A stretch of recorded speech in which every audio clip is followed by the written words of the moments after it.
Hello. Hi. Welcome to Happy Science FAQs. Today's question is, how does Master Okawa channels spirits? All right, that's a very good question. Since he's channeled over 1,000 different spirits, I'm sure a lot of people are having this question. So how does he do it? I think there's many different angles to be able to answer that, but let me just explain how he does it when it's recorded in front of the video, which we can see at our temples. So what he does is he's sitting on a chair.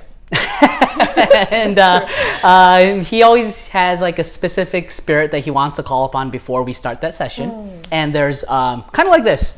If I don't want to say I'm master, I'm like if master's sitting here, if I'm sitting here, there's the interviewers standing sitting in front of him, son of master.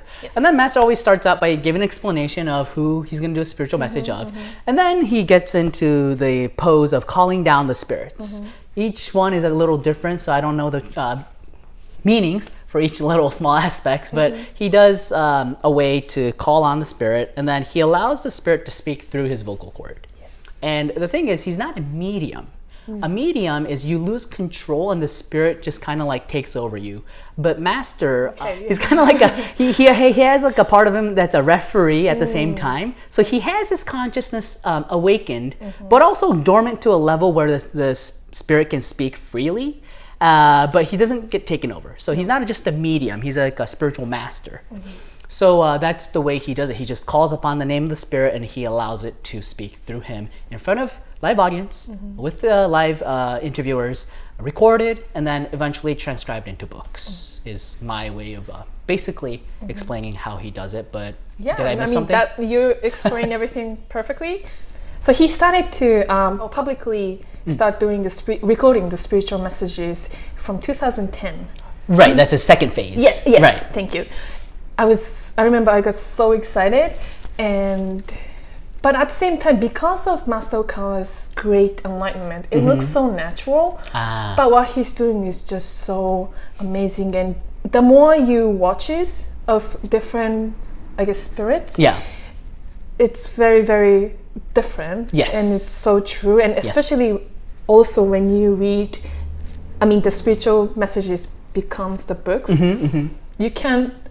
It's just so only he can do it. It's like, I think what you're trying to say, I totally agree, is that the personality is completely different.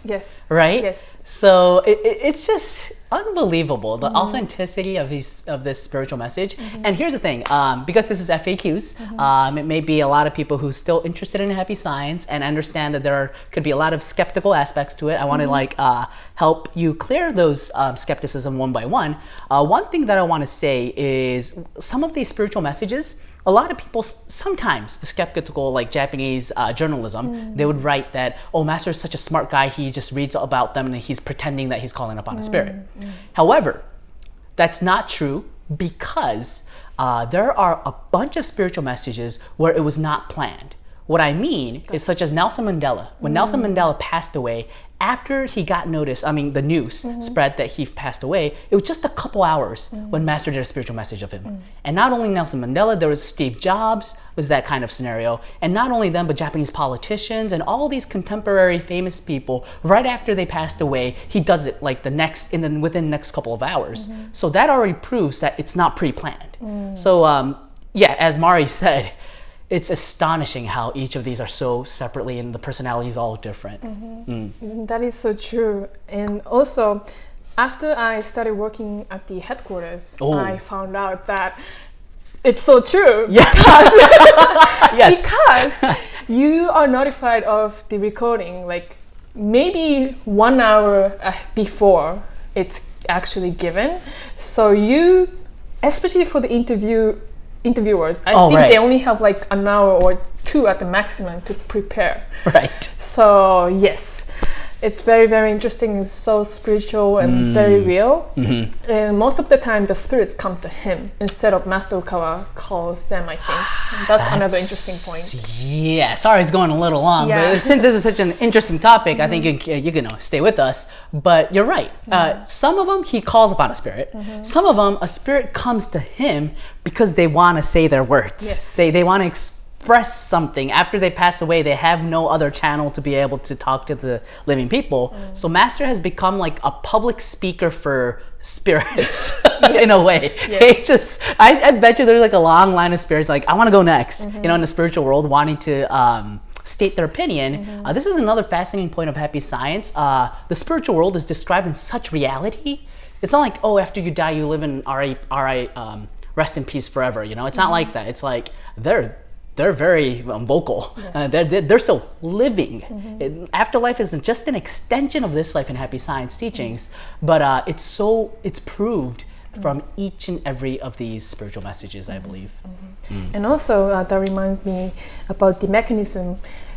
So this mechanism also works for the aliens as well. Oh, here we go. And because I don't want to keep this going on forever, but that's how Master Okawa also contacts the aliens, UFOs, and many of them already became books.